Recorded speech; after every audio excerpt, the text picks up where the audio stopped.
Hello everybody and welcome back to Screen Stars. I'm here today to bring you my review for the 2018 action thriller Night Hunter, a film that is written and directed by David Raymond, and it stars Henry Cavill. We have Alexandra Daddario, we have Nathan Fillion, Ben Kingsley, Stanley Tucci, and it's a fairly well cast film this, and we also have Brendan Fletcher making an appearance in this film. Now this film is a really actually quite well made action thriller.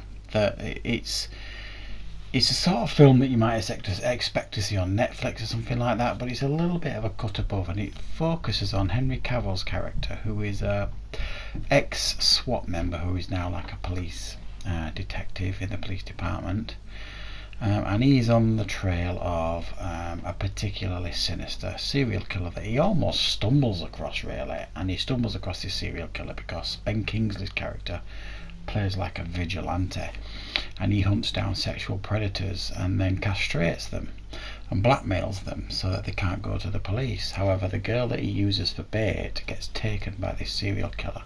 He makes a plea to the police to help him. He's got this technology that he uses on his girl so that he can track where they are, and they figure out how to track where she is. They turn up at this place, and they free these women.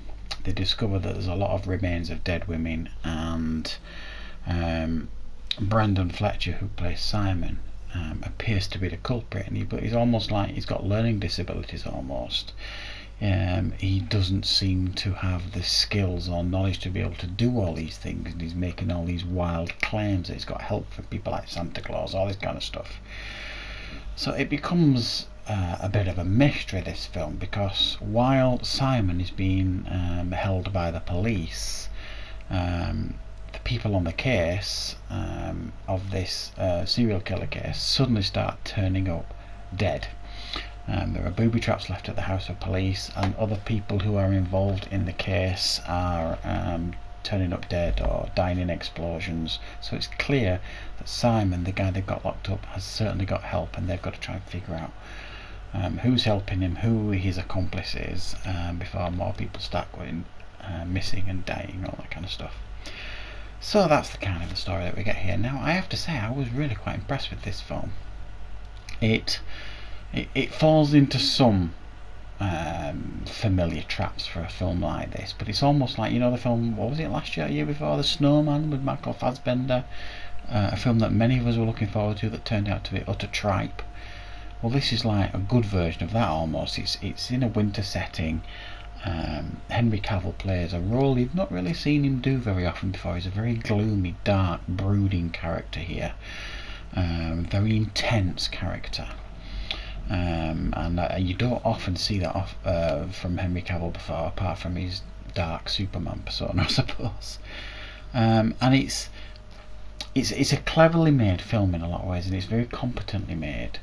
Like I say, it does fall into some of the usual traps that you see in movies like this. It falls back on technology as like a story arc, a story point, a way to move the story forward. And they use it 2 or 3 times in the film, and it gets to the point where I just don't care. We know this is just a story device to move the film forward, to move the story forward, in order for them to find who they want to find. So I think they were a little bit over-reliant on that. There was a fantastic central performance here as well by Brendan Fletcher, who plays Simon, who plays like who's almost got learning disabilities. He's got certainly something not right there. He's got like split personalities and all sorts, and he does a really, really good performance here, and I hope on the back of this performance he gets a lot more recognition and a lot more work, because he's the standout performer in this film. You've got criminally underused characters. I mean, for me, if you're going to cast Nathan Fillion in anything, you want to use him, and they barely use him in this film. I don't understand why he was cast. If you're not going to use him, Nathan Fillion could have played the Henry Cavill character in this film quite competently. I don't know why you're going to cast him. And Alexandra Daddario's character, I don't think it was particularly well fleshed out or particularly well written. Henry Cavill's character is reasonably well fleshed out, reasonably well written. He's got past. He delves into his character and persona a few times during the film, and the film actually gets quite tense throughout, and there are some impressive set pieces and scenes going on, and the climax of the film was okay. It was pretty intense, pretty thrilling, and I enjoyed the finale of the film as well. There are aspects of the film that do become predictable again. It falls into the usual traps. You start thinking to yourself, oh, I wonder if this is why that's happening. I wonder if, and the things that you're wondering actually turn out to be what happens in the film. So it doesn't have a huge amount of surprises. Maybe it was just me, I figured it out, I'm not so sure, but you could class certain aspects of the film predictable, and it does tend to run out of a few ideas by the end of the film. But I'm not going to lie, I thought this was a really well made film. I really enjoyed it throughout, not bored at all. I thought the performances were all good, all on point, and it's a really well cast film, and everybody puts in a good shift here, especially I would say Brendan Fletcher as the serial killer, Simon. So I'm going to give it an 8 out of 10. I thoroughly enjoyed it, and I do recommend it if you're looking for a good quality action thriller. So check this one out when you get the chance.